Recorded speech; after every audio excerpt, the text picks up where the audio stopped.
Broadcasting live from the Business RadioX studios, it's time for Women in Motion. Brought to you by WBEC West. Join forces, succeed together. Now, here's your host.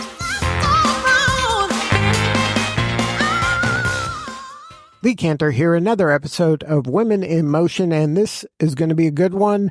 But before we get started, it's important to recognize our sponsor, WBEC West. Without them, we couldn't be sharing these important stories. Today on Women in Motion is Tracy Lawson. She's with Lawson and Associates and the Safety Intelligence Institute. Welcome, Tracy. Good morning. Aloha. Aloha. So before we get into things, tell us about Lawson and Associates and the Safety Intelligence Institute. How are you serving folks? Well, we are a safety support services firm. We are not consultants. And so we work in the occupational safety and health field in all industries, whether it's construction, general industry, maritime. And our focus is to help companies stay out of business and learn how to be productive and safe at the same time. So how did this come about? What is your journey? How did you get involved in this line of work? Well, it's kind of a crazy journey. Out of high school, I joined the Army, and I was a military police traffic accident investigator and saw a lot of stuff. And when I got out of the military after Desert Shield, Desert Storm time, I joined my family's construction company. My dad was a contractor and developer. And probably the first 3 months in business, we got a visit from our insurance company, and they said, your rates for accidents are so bad that we're not going to cover you anymore if you don't do something drastic. And I told my father about it, and he said, well, you are law enforcement, go do something about it. And that's kind of how I fell into the industry. And I found out pretty soon that it's not about following rules. It's actually about managing your business really well and planning ahead to do the job the right way, the first time, the safe way. And I've been very fortunate to have some really great success throughout my career. And we just try and share that information with other businesses and help change their perspective about not having to choose between safety and production.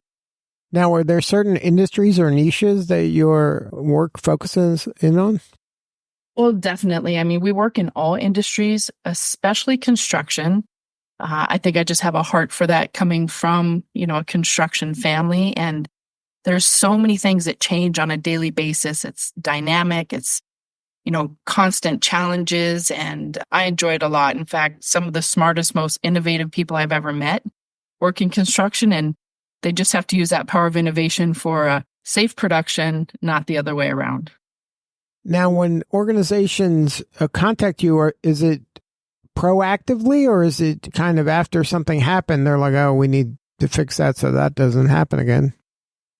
That's a great question, Lee. They actually both. It just depends on the organization and kind of their, I think, maturity and understanding of how safety can help their business. So often we get people calling us saying, hey, we want to have you come evaluate how we're doing with our own in-house safety department and do some independent audits, or help us put in place a safety management system versus just safety programs. And of course, we get phone calls saying, hey, I just got inspected, or we've just had a serious incident or a lawsuit. Can you help us? And so we're happy to help both circumstances. Of course, we prefer to be proactive if possible, but we're here to do whatever we can to help, our industry make sure we provide safe workplaces for everybody so they can go home to their families. Now, is there any advice or any low-hanging fruit for organizations that they can implement that maybe is obvious to you, but maybe not so obvious to them? Yeah, I think the first thing is really understanding what laws apply to you and figuring out the perspective that how the law and the regulators view your decisions versus how you personally would view them. That's a big gap we see with organizations. And leadership, making sure leadership understands and has a good foundation of safety knowledge to be able to value, you're a lot of times you're paying for training and staffing or programmatic elements that if they work, you won't see something go wrong. And that can be kind of counterintuitive sometimes.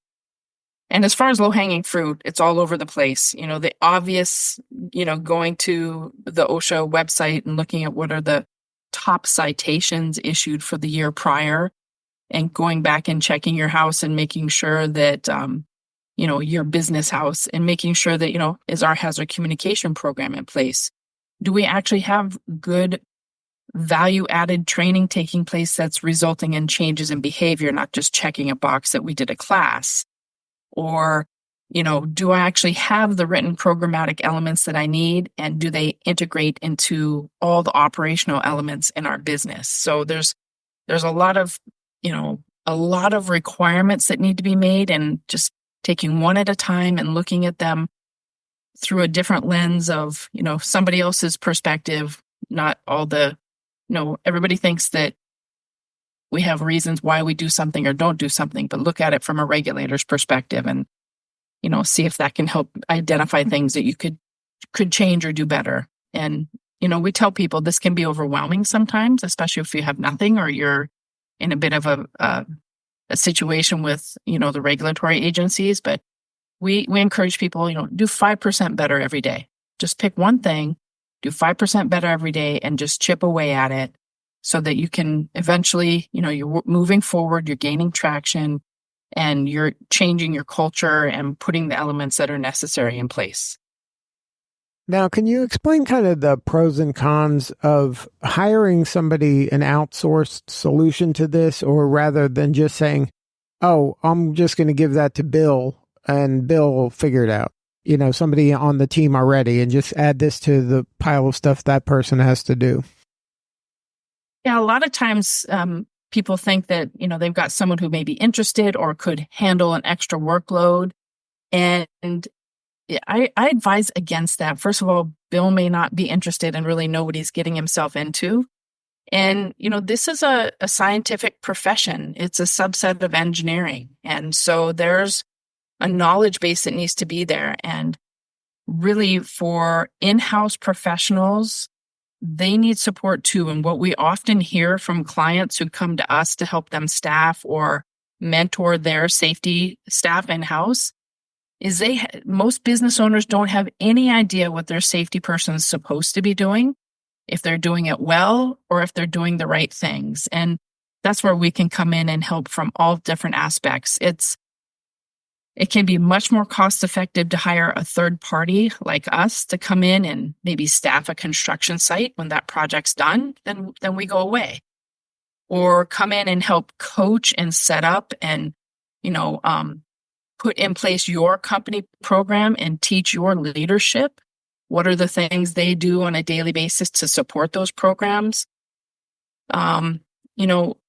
It's a tell when we see that companies are going to give safety to their administrative assistant or some other manager who they're probably already overwhelmed with the amount of work they're doing in the first place. And to think that it could be so simple to just put a plan on paper and there we go and we're good. There's so much more to it. And it really takes someone with good leadership, well-rounded ability to communicate in writing and verbally.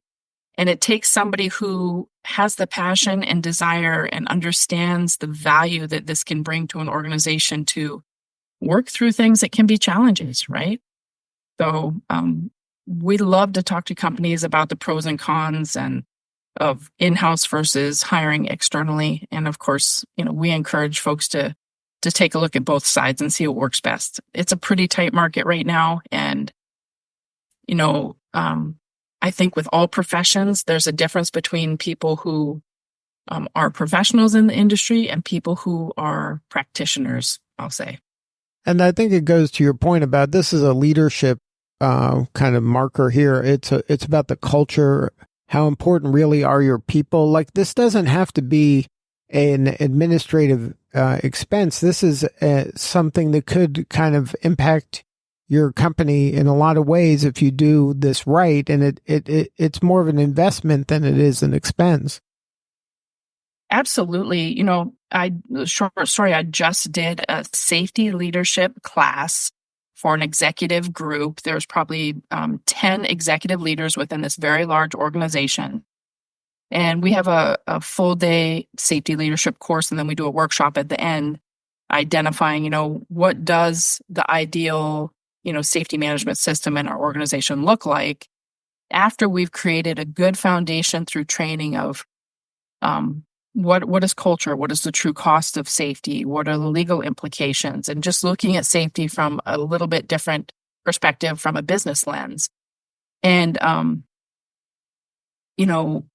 we always talk about culture and how culture is so much more important than any, policies and procedures and strategies that you may have as an organization. And after that meeting, I had a bunch of executives walk in kind of like, what am I doing here, wasting my day? I've got other things to do. And by the first hour, they were like surprised and engaged and actively participating to create what the future of their organization's program looked like through their leadership. And so much so that shortly thereafter, one of the senior vice presidents from a whole division came back and said, I want to do this training for my leaders in my division, because this isn't just about safety.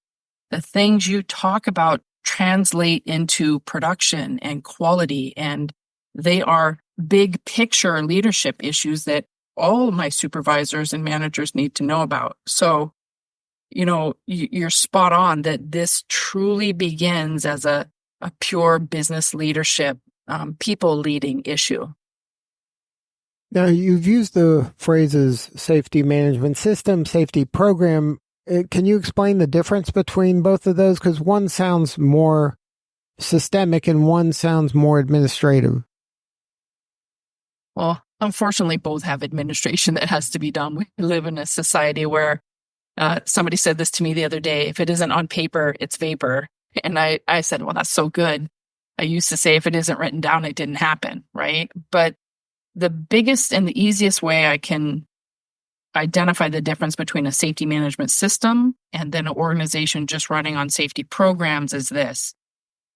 Safety programs are just a bunch of different parts and pieces, not necessarily interacting effectively with one another, right? You go implement a fall protection policy, you go implement your scaffolding policy, and you go implement your personal protective equipment policy. And all three of those were written in a vacuum, standing alone, and not looking at how they interface with one another, and certainly not taking into account how that impacts or interfaces with the activity and the operational element. Where a safety management system interacts with all the core business elements, from estimating, if that's what your company does, or procurement of materials and tools and equipment, to marketing, to accounting, to human resources, to, your production element, your operational element of how the work that you do gets done, to how we evaluate how effective was that. And even instead of incident investigation, using learning teams to be able to take people from each group and look at an incident and say, how can we learn from that with different perspectives? And also what's working well in our business and how do we replicate that? And so a safety management system is, just like you said, the interaction of safety with all the parts of the business that help it be systemic, help it drive culture, and help the business be more effective and doing the job the right way the first time, the safe way, and preserving our most important resource, which is people and the intellectual property that they have and the ways that they contribute to our business, versus somebody going out and trying to just implement parts and pieces that don't necessarily fit nicely together. Now, can you explain why it was important for your organization to become part of WBEC West? What were you hoping to get out of it, and what have you gotten out of it? Well, I think it's important to join like-minded people. And, when we look at women-owned businesses, and especially for us, we work in construction, we work in maritime, and, we do a lot of other general industry work that's a variety from warehousing to schools to hotels to telescope organizations. So you name it. It's a wide variety. And, it's important to be able to connect with organizations that help understand and want to understand what we do and promote the business that we do and see the value in, even having the opportunity to talk on this podcast about safety and health, right? So WBE's been great for us from that aspect. And it's wonderful to be a part of an organization that's trying to lift up businesses and help us to be competitive and successful and to learn from one another. Now, can you share who your ideal client or referral partner is? And maybe we'll be able to help you connect with more of them. Sure. Well, our ideal client, first of all, is an organization that either knows what they don't know and needs help, or values safety and health in terms of how it can make their business more efficient. They realize safety doesn't have to slow them down. They don't have to choose between, making their dollars and getting their productivity done versus saving their employees. That's the first thing. And, we're looking for businesses who see a value proposition and understand how it can help level their organizations up. That's really our broad brush, criteria of what we're looking for. Who wants our help and will allow us to come in and work with them to make improvements. And so, that's what we're looking for. Organizations that either want to know more and learn and want to know better and do better. Now, is your work primarily in Hawaii, or you do the mainland as well? Primarily in Hawaii. However, I have worked across the whole U.S., and I am not opposed to coming out and helping organizations that are ideal clients who really want to learn and level up and do better. So physically and geographically, of course, we're located here in Honolulu. We work on all of our neighbor islands. But, we've done work in Micronesia. We've done work across the whole U.S. And so we just take it on a case-by-case basis. We're very open to helping organizations that are interested. Our Safety Intelligence Institute is the training institute, and we're global with that. We've had people from the continental United States, Bahrain, Wake Island, Guam, Alaska, everywhere participating in our classes, which, we really focus on competent person level training and teaching people, not just here's what the rule says, but what does this look like for me when I implement it in my workplace? And what are some strategies I can use to be successful, and just a little bit of a change in perspective about how that applies to them, how it affects them, and how it can make, them and their business better. Now, if somebody wants to learn more and have a more substantive conversation with you or somebody on the team, what are the websites? They can go to lawsonsafety.com or safetyintelligenceinstitute.com. Lawson Safety, there's a contact us point. They can sign up to be on our email blasts, and they can reach out to us directly. It'll come straight to me, and then we're happy to reach out and have a conversation.